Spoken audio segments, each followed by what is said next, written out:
Cette première rubrique tendance et prévision s'intéresse à une tendance bien qualitative et non chiffrée. Cette fois, Jean-David Haddad, allons-nous vers plus ou moins d'États français évidemment dans l'économie? Malheureusement, la tendance actuelle, c'est d'aller vers de plus en plus d'États. Et il y a une demande très forte d'État dans la population et on le voit bien. Par exemple, quand on voit, c'est pas si vieux, parce que la crise du Covid a un peu effacé les manifestations des Gilets jaunes d'il y a 2 ans. Les revendications, c'était que l'État s'occupe davantage des Français. C'était que l'État protège davantage les Français. Les Français ont une telle, attente de l'État au niveau de la protection. Alors c'est dû à une construction sociétale et historique, bien sûr, l'État-providence, après-guerre, etc., etc. Mais les Français ont une telle attente de protection de la part de l'État qu'ils en demandent toujours plus à l'État et que l'État en profite pour s'engouffrer dans cet interstice qui lui permet de contrôler de plus en plus les Français, de faire de plus en plus de lois. En France, on a la manie, quand même, c'est connu mondialement, de faire de plus en plus de lois. Loi pour ceci, on fait une loi, là maintenant, on veut faire une loi pour interdire aux Français d'aller skier à l'étranger. Enfin, c'est risible, ça en devient risible. Pas pour leur interdire, mais en tout cas les mettre à l'isolement, peut-être pendant 7 jours. Voilà. Mais on verra tout à l'heure avec l'une de nos invités, de nos auteurs, si l'État nous protège vraiment ou s'il ne nous protège pas du tout et qu'est-ce qu'il faut en attendre. Mais on va vers malheureusement de plus en plus d'intervention de l'État dans l'économie. Et à tous les niveaux, la France est quand même un des pays où il y a le plus de monopoles d'État. Regardez la Poste, c'est pas prêt d'être supprimé. Alors dès qu'on peut parler aussi, parce que bon, il y a évidemment, je parlais depuis tout à l'heure du gouvernement, mais il n'y a pas que le gouvernement.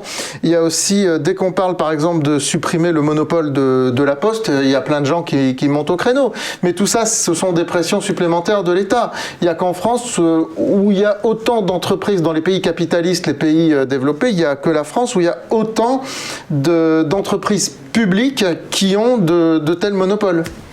Voilà, mais c'est pas prêt de s'inverser. Au niveau chiffres, cette fois, Jean-David, comment se mesure la place de l'État dans une économie ?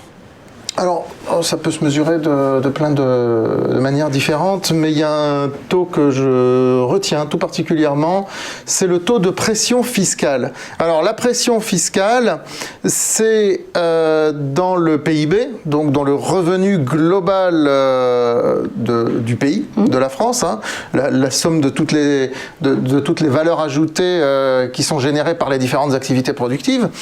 Donc, la part des prélèvements obligatoires, c'est-à-dire de ce que l'État prélève comme taxes, comme impôts, comme subventions, aux forces productives, aux citoyens, aux forces productives, à tout le monde.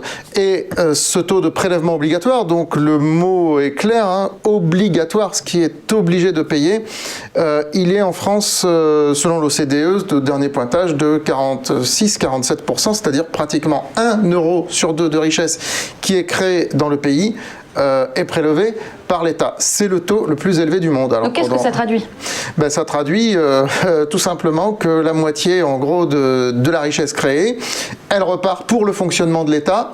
Alors, on pourrait s'attendre avec ça à avoir quelque chose de parfait au niveau des hôpitaux, par exemple. Et là, qu'est-ce qu'on vient de voir avec la crise ? Que les lits de réanimation sont très vite saturés, alors que l'Allemagne, qui a un taux de prélèvement obligatoire nettement moindre, a beaucoup plus de lits de réanimation et a un système hospitalier qui a beaucoup plus tenu la route, en tous les cas, face à la crise du Covid.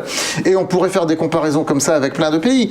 De toute façon, la comparaison ne tiendrait pas la route parce qu'il y a quelque part une déperdition de cet argent. Il y a des choses qui ne vont pas. Donc c'est cette pression administrative aussi. Alors il n'y a pas d'indicateur qui mesure la pression administrative, mais elle est certainement très forte en France puisqu'il y a des échelons administratifs partout. Il faut toujours que ce soit des gens qui ont la science, qui sont des compétents, des experts qui décident de ceci ou cela. Tout doit passer par plein de commissions. Et tout ça tue véritablement l'économie française et réduit notre compétitivité. Merci Jean-David, vous restez évidemment avec nous à suivre notre rubrique Comprendre enfin l'économie. À tout de suite.